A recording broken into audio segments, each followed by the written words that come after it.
Hello again, everybody. Red of Half Century collecting sports cards, and I'm going to show some of my favorite cards again today. Last time we did this, these were the cards that I featured. Today we are going to start out with what I think is one of my favorites. It's a 1958 Hires Root Beer of Hank Aaron. One of the more colorful cards I think you're going to see with that bright green grass. Youthful Hank Aaron's only 24 years old here.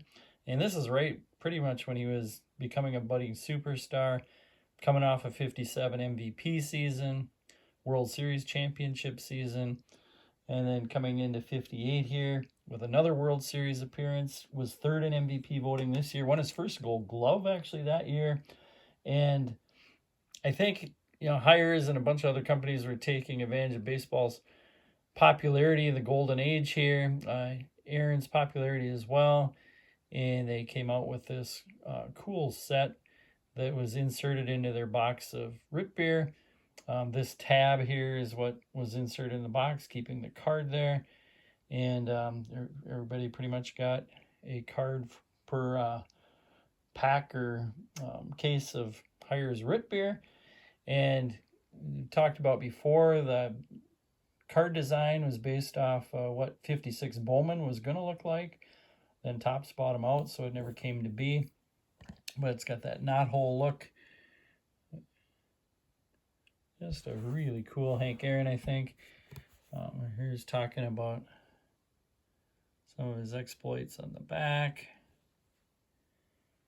About his MVP season in 57.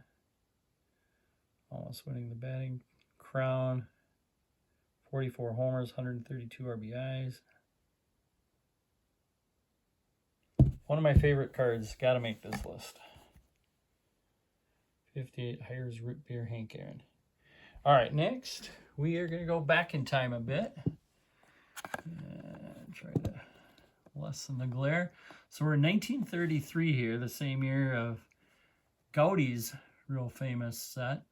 Well, this is a Tattoo Orbit card. This came in 1 cent with piece of 1 cent gum with a baseball card, and it's about 15 times as rare as the 33 Gaudis. 60 cards in the set. It's a company based out of Chicago, so 15 of the 60 cards were either White Sox or Cubs.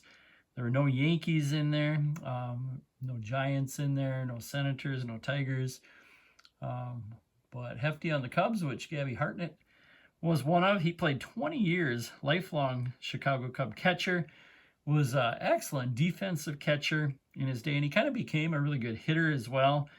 Won the MVP in 1935 when he hit 344 with 13 homers, 91 RBIs. In 1930, had a 37 homer, 122 RBI, 339 batting average season. In his career, almost 2,000 hits, 236 homers, 297 average, and a 55.5 WAR, which for a catcher ranks one of the higher career WARs. And you can see the back of what that 33 Tattoo Orbit looked like. Gabby Hartnett. All right, next we are going to go to 1957 and going to a Topps rookie card of the Big D, Don Drysdale, a guy who in his career, which was really good, pretty much got overshadowed by the lefty pitcher on his team, Sandy Koufax. But Drysdale was a really consistent Hall of Famer, and his career actually only lasted 2 years longer than Koufax.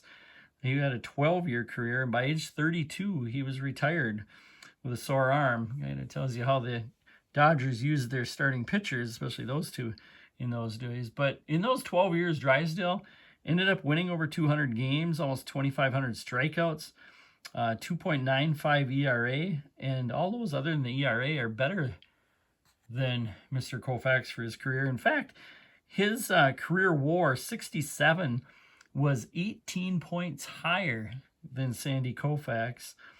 Led the league in games started 4 consecutive years in the early 60s. 62 to 65. 3 times led the league in strikeouts.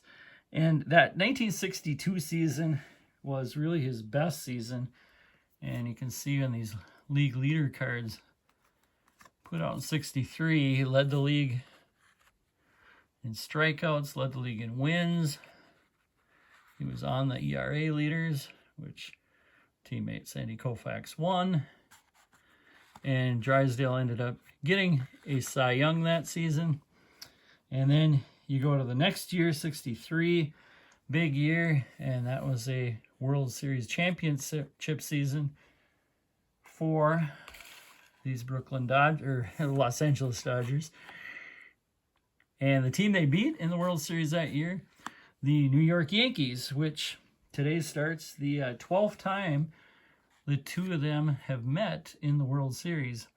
Yankees, Dodgers. In fact, most of those were, you think of the late 40s and throughout the 50s, with the Dodgers finally winning it in 55.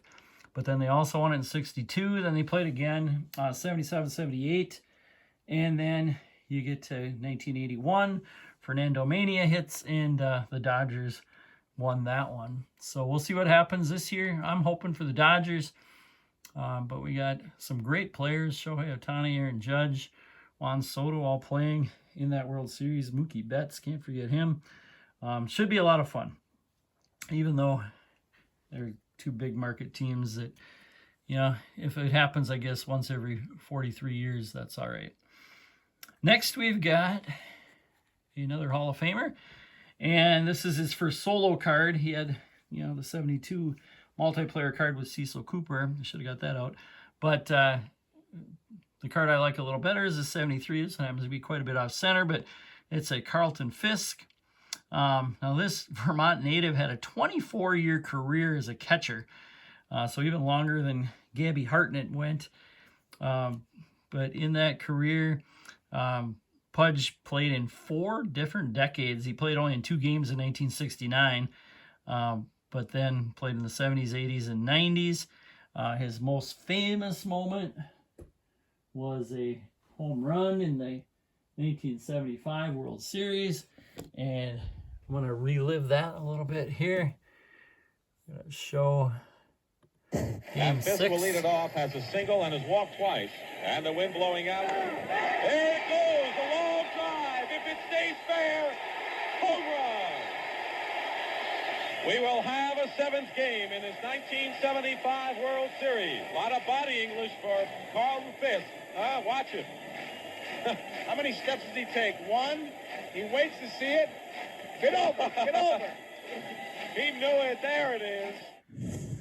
The 1-0 delivery. All right. So Carlton Fisk, that famous home run, kind of similar to Kirby Puckett's Game 6 that forces the 7th game. The only difference was the Red Sox didn't end up winning Game 7, so they ended up losing to the Reds, whereas Puckett's team ended up winning the whole thing in 91. Now, at that time, I was rooting for the Red Machine as well. He hit that thing off Pat Darcy right there, relief pitcher for the Reds. Talking a little bit more about Fisk, played half his career with the Red Sox, about half with the White Sox, had 11 all-star appearances, and when he retired, he was the all-time leader for catchers in career games and home runs. They've both since been passed, I think, by the other Pudge, Rodriguez for games, and Mike Piazza for home runs. All right, last card we are going to feature for the day. Going to 1963, one of my favorite cards. I've already said he's one of my favorite players. He was my favorite player, kind of along with Rod Carew growing up. And this is his 2nd year card, and just one that I think is just a really cool, colorful card. Got those awesome colorful backs from 1963 showing his rookie season. And the other thing you can see on that back there is he came up with the St. Cloud Rocks. That was after getting signed by this guy. Buck O'Neill was the scout. Signed him for the Cubs. Buck O'Neill, a card I want to get as a Negro Leaguer who's in the Hall of Fame. Some for his playing, but mostly for his other contributions to baseball over time. I want to get a buck 45-46 Carmelo Deportiva card. It's one of those on my want list. Hopefully at some time that'll come to happen. But talk a little bit more about Lou Brock with those St. Cloud Rocks. There were 4 Hall of Famers that played with the Rocks, which is close to where I grew up as a kid. Gaylord Perry was one of them. Dave Bancroft was one of them. And Orlando Cepeda was the other, along with Lou Brock. And you can see that season there, he hit .361, and it's the only minor league ball that Lou Brock played. And then playing with those Cubs his first few years, and Buck O'Neil was actually a coach with the Cubs then as well. He's a little more famous, of course, as the St. Louis Cardinal, coming over along with this guy for the headliner in the trade. Ernie Broglio and Bobby Shantz was involved as well. But pretty good career with the St. Louis Cardinals.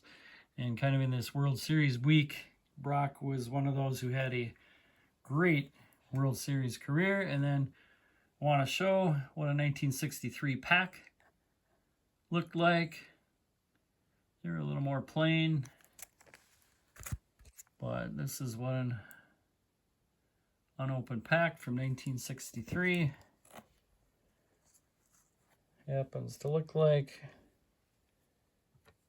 And we'll show again the featured cards of the day. That Aaron's so cool. And look at last week's. All right. Hope you guys enjoy watching the World Series. We will see you again soon. Thanks for watching.